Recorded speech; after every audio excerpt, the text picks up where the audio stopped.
کسی درویش کی توجہ کیا ہوتی ہے؟ کیا یہ ایکوائر کی جاتی ہے یا خود بخود دی جاتی ہے؟ اور اس کی رینج کیا ہے اور اس کی افادیت کیا ہے؟ آپ توجہ کو یوں سمجھیں کہ آپ اپنے لیے ایک مقصد حیات رکھتے ہیں، ہستی کا ایک منصوبہ رکھتے ہیں۔ وہ ہر وقت آپ کے ذہن میں قائم رہتا ہے کہ ہم نے ایسا کرنا ہے، ایسا ہونا چاہیے۔ آپ کے ذہن میں خیال ہوتا ہے کہ کاش ایسا ہو جائے یا ویسا ہو جائے، یا میں اس راہ پر چل نکلوں۔ آپ کے پاس اپنی ذات کے لیے ایک اندازہ موجود ہوتا ہے جسے آپ نصب العین کہتے ہیں۔ اگر یہ اندازہ اپنے سے زیادہ کسی سمجھدار انسان میں ڈال دو تو وہ اسے واچ کرتا ہے اور آپ اس کا نصب العین بن جاتے ہو۔ اگر والدین اولاد کا نصب العین ہوتے ہیں تو اولاد والدین کا نصب العین ہوتی ہے۔ والدین اولاد کے کسی راستے پر چلنے کے لیے اپنے طور پر دعا کرتے ہیں تو اولاد کے لیے آسانی ہو جاتی ہے۔ اگر والدین کارگر ہوں تو اولاد کے لیے وہی راستہ بن جاتا ہے جو وہ کہہ رہے ہوں۔ اگر دونوں کا اتفاق ہو جائے تو منزل آسان ہو جاتی ہے۔ اس لیے کہتے ہیں کہ اپنے خیال کو جب کسی اور خیال کے حوالے سے یا ساتھ کر دیا جاتا ہے تو اس خیال کی تاثیر سے آپ کے اندر وہ عمل پیدا ہو جاتا ہے جو اس خیال کا منشا ہو اور آپ کے لیے ضروری اور باعث افادیت ہو جاتا ہے۔ اب چور سے کتب کیسے بن جاتا ہے؟ سوال تو یہ تھا وہ کتب ہی، مگر آیا تھا معذرت کے ساتھ۔ جس طرح کہتے ہیں کہ آپ کی گلی کا کتا ہوں، اب وہ کتا تو نہیں ہے لیکن میں شیروں کو پھاڑ ڈالتا ہوں۔ جیسا کہ کہا گیا ہے کہ پیشوائے تمام رندانم کے سگ کوئے شیر یزدانم ہے، رندوں کا بادشاہ لیکن آپ سرے کوئے شیر یزدانم ہے، یعنی کہ برا نہ مان اگر کہہ دیا ولی ہوں میں، نہیں ہے جرم کے ادنا سگے علی ہوں میں۔ اب یہ جو عارضی ہے یہی تو ٹائٹل ہے اس کا۔ ایک تو ہے اس کے نصیب کی بات اور ایک اس کی استعداد کی بات، تو لوگوں نے اس کا کھوج لگایا۔ چور کو کتب بنا کے ویسے بھی آپ نے کمال ہی کر دیا۔ تحقیق کرنے کے بعد پتا چلا کہ وہ تھا ہی کتب، آیا تھا اس حساب میں، اس انداز میں: چوری کرتے بن گھر ربدا تے اس ٹھگاں دے ٹھگ نو ٹھگ۔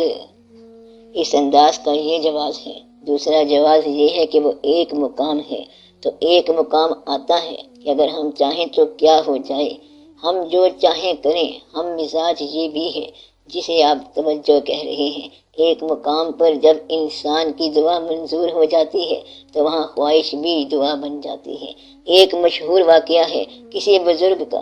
انہوں نے دیکھا کہ ایک ہندو لڑکی جا رہی ہے۔ انہوں نے اسے ذرا غور سے دیکھا، پھر انہوں نے کہا اللہ تعالیٰ اس کو تو نے اتنا خوبصورت بنایا ہے اور پھر اس کو آگ میں جلا دینا ہے، یہ کیا بات ہوئی؟ تو دعا کی، اس نے وہاں پہ کلمہ پڑھنا شروع کر دیا۔ ایک اور مقام یہ بھی ہوتا ہے کہ انہوں نے کہا کہ اطلاع آئی ہے کہ فلاں شہر کے کتب اللہ کو پیارے ہو گئے ہیں، جلدی نیا نامزد کرو۔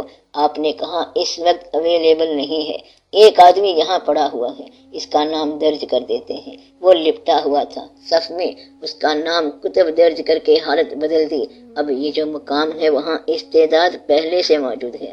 میں یہ بتانا چاہتا ہوں کہ اگر استعداد نہ ہو تو مرتبے سے بڑھ کر کوئی سزا نہیں، اس لیے یہ مرتبہ سزا کے طور پر نہیں ہے۔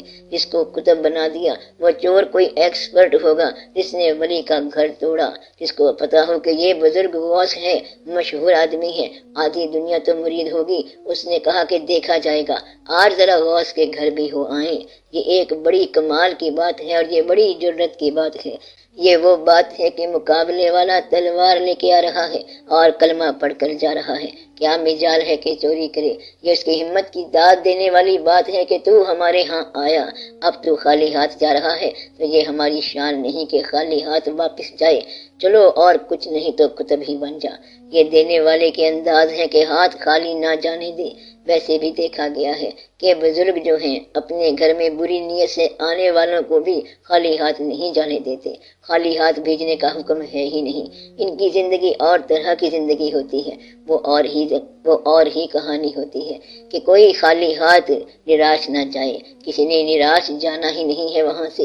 اور یہ جو توجہ ہے ایک ایسی قسم کی چیز ہے جیسے آگ، اگر آگ لوہے پر توجہ کرے تو لوہے کو آگ بنا دیتی ہے اور لوہا جل کر آگ جیسا ہو جاتا ہے۔ اس کو ایسی توجہ ہو جاتی ہے، توجہ والا انسان جو ہے اس دوسرے انسان کو اپنے قریب کر لیتا ہے یا اپنے سا کر لیتا ہے۔ اپنی سی کر لی مجھ سے نینا ملائی کے، سنا نہیں آپ نے کہ اپنی سی کر لی، اپنے جیسا بنا لیا، اپنا رنگ دے دیا، اپنا ڈھنگ دے دیا۔ ہر چشتی قوالی سنے گا اور اپنے جیسا ہوگا۔ جو رنگ ایک نے شروع کیا ہے وہ رنگ اس کے ماننے والے متعلقین سب میں کم و بیش جاری رہے گا۔ یہ جو ہوتا ہے یہ توجہ کا عمل ہوتا ہے۔ توجہ کا معنی اپنے جیسا کر لینا، اور آگ کے اندر جو لوہا ہے وہ آگ تو نہیں بنا، آگ جیسا ہو گیا۔ جب تک وہاں ہے ویسا ہی ہے، جدا ہوگا تو ایسے ہی ہوگا جیسا پہلے تھا۔ تو توجہ تعلق عطا کرتی ہے، اس تعلق میں توجہ دینے والا توجہ لینے والا تقریباً برابر ہو جاتے ہیں۔ آگ کے اندر یا طاقت کے اندر دونوں جو ہیں یکساں ہو جاتے ہیں۔ توجہ ملتی کیسے ہے؟ اس طرح ملتی ہے جس طرح اللہ کے فضل سے چہرہ مل جاتا ہے، جیسے اللہ کے فضل سے ایمان مل جاتا ہے۔ ایمان کہاں سے لیا؟ نہ ڈھونڈنے کی چیز ہے اور نہ تلاش کرنے کا نتیجہ ہے، بلکہ یہ اللہ کا فضل ہے۔ ایک آدمی کو مدت ہوئی کسی بزرگ کا انتظار کرتے کرتے، دریا کے کنارے بیٹھا رہا، مایوس ہونے لگا۔ پھر وہ تشریف لے گئے، اس کو بتایا، واپسی کا سلام کیا۔ اس نے پوچھا، آپ وہی ہیں جی؟ بزرگ نے فرمایا، ہاں وہی ہیں، آئندہ ملنا ہو تو میرا یہ ایڈریس ہے، آ جانا۔ اس آدمی نے کہا کہ جس نے پہلے آپ کو بھیجا ہے اس نے دوبارہ بھی آپ کو بھیج دینا ہے، میرا کام ہے یاد کرنا، میرے پاس آنے کا ٹائم نہیں ہے کہ آپ کو تلاش کروں۔ یہ الگ الگ بزرگوں کی کہانی ہے۔ یاد کرنے والے جو ہیں وہ تلاش نہیں کرتے، کہتے ہیں یہ کام بھی آپ ہی کرو، تو ایسے بھی ہوتا ہے، وہ آپ ہی کام کرتے ہیں۔ اس لیے یہ صرف توجہ والے کا اعجاز نہیں ہے بلکہ لینے والے کا بھی اعجاز ہے۔ یہ لینے والے کی کرامت ہے، یہ سائل کی کرامت ہے کہ آپ کا سامان ہی لے گیا، ایسی آواز نکالی کہ آپ نے لباس ہی اتار کر دے دیا، تو یہ اس کا کمال ہے۔ سائل کا سوال جو ہے وہی اس کی عطا ہے۔ سو سائل کا سوال ایسی عطا ہے کہ دینے والا بے شک اپنی جگہ پر عطا کرنے والا ہو، مگر وہ لینے کا بڑا اعجاز ہے۔ لینے پر آ جائے تو اللہ کی رحمت لے لے، اور اگر لینے پہ آ جائے تو عذاب بھی مانگ لے۔ اس لیے یہ توجہ حاصل کرنے کا حجاب ہے۔ آپ مسکین شکل بناؤ گے تو ہر آدمی کو رحم آ جائے گا، اور اگر آپ مغرور ہو کر آؤ گے تو ہر آدمی کہے گا کہ کیا ہو رہا ہے، خود بخود آپ کے اندر برائی آ جائے گی۔ یہ آپ کا اپنا کمال ہے۔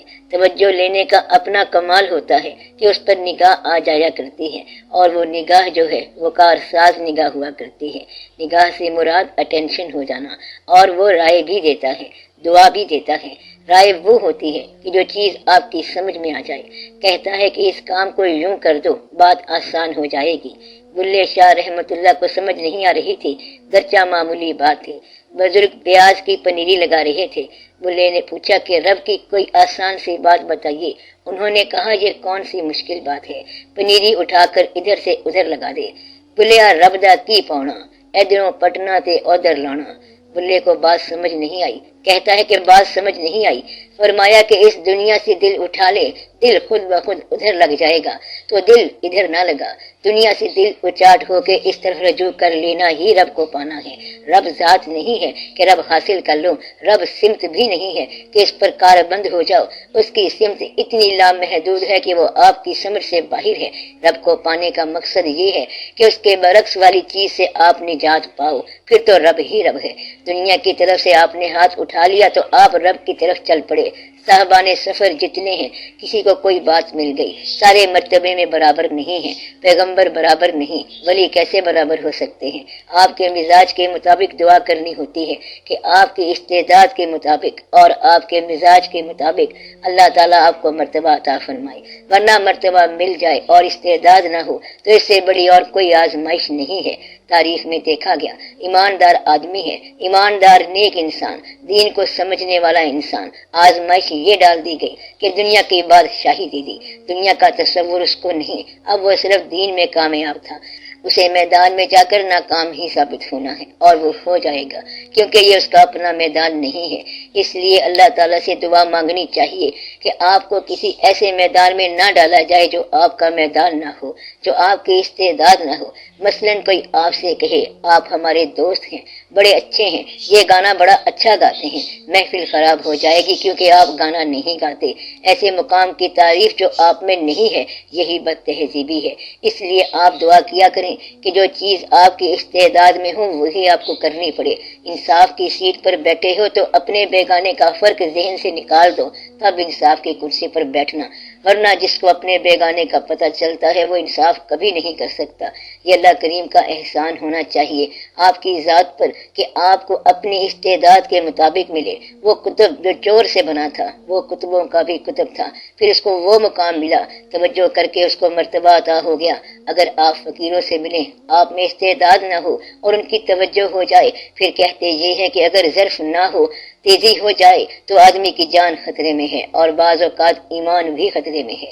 نہ اہل کو اہلیت کا مقام مل جائے تو اس کا ایمان بھی خطرے میں ہوگا، جان بھی خطرے میں ہوگی۔ اس طرح کے بڑے واقعات ہوئے۔ نہ اہل پر توجہ کر دی گئی مگر اس کے پاس استعداد نہیں تھی۔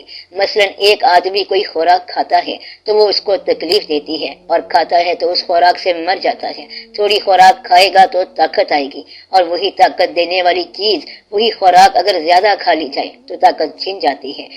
کوالٹی وہی رہے چیز کی، اور اگر مقدار بڑھا دی جائے تو کوالٹی برعکس ہو جاتی ہے۔ مفید چیز مقدار میں بڑھ جائے تو غیر مفید ہو جاتی ہے، اگر مقدار میں کم ہو جائے تو پھر کوئی بات نہیں۔ اس لیے خالی مقدار کے اضافے کے ساتھ معیار بدل سکتا ہے تو چیز کا معیار بدل جاتا ہے۔ ہر چند کی چیز وہی رہی، کسی چیز کی کثرت کے باوجود اس میں کمی ہو سکتی ہے، اس طرح کہ وہ چیز منفعت بخش نہ ہو۔ آپ کو اللہ تعالیٰ نے اتنا اچھا بنایا ہے کہ رات پڑتے ہی سو جاتے ہیں، گویا کہ آپ کے سارے جھگڑے، آپ کے سارے اندیشے، نعمتیں، رنج، راحت، اچیومنٹ اور آپ کی محرومیاں سب رات تک ہی ہیں۔ یہ اللہ تعالیٰ کی بڑی مہربانی ہے آپ پر کہ آپ کے اندر فراموش کرنے کی ایک صلاحیت رکھی گئی ہے۔ جہاں یاد کرنے کی صلاحیت ہے وہاں بھول جانے کی صفت بھی ہے۔ آپ سب سے پہلے اللہ کا شکر ادا کریں کہ اس نے یادداشت عطا کی، پھر آپ شکر ادا کریں کہ بھول جانے کی صفت دی ہے، ورنہ ایک غم ہمیشہ کے لیے غم بن جاتا۔ نہ ہمیں طویل عمر کے لیے خوشی چاہیے اور نہ غم ہمیشہ کے لیے چاہیے۔